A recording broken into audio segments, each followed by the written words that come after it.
இது போன்ற சுவாரஸ்யமான புது புது தகவல்களை தெரிஞ்சுக்க தமிழ் ஜனம் சேனலை உடனே சப்ஸ்கிரைப் பண்ணிக்கோங்க. பாகிஸ்தானின் கைபர் பக்துங்வா மாகாணம் மலைகளால் சூழப்பட்ட பகுதி. பாகிஸ்தானின் வளமான பஞ்சாப் மாகாணமே பஞ்சத்தில் அடிபட்டது போலத்தான் காட்சியளிக்கும்.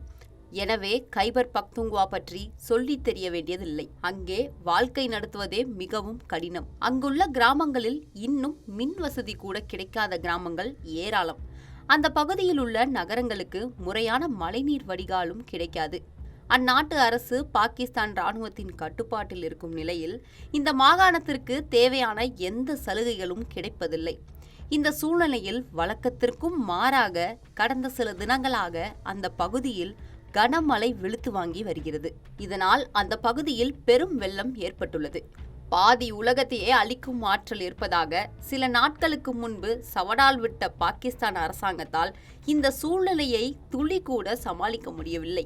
காப்பாற்றக்கூட ஆள் இல்லாமல் வெள்ளத்தில் 300க்கும் மேற்பட்ட பாகிஸ்தானியர்கள் கொல்லப்பட்டிருக்கலாம் என்று தற்போது தகவல் வெளியாகியுள்ளது. இதுபோக அருகே உள்ள மலைகளில் கடும் நிலச்சரிவு ஏற்பட்டிருப்பதால் அதிலும் பலர் சிக்கி இறந்துள்ளனர். பலரை காணவில்லை. தற்போதைய சூழலில் பாகிஸ்தான் ஸ்தம்பித்து போயிருக்கிறது.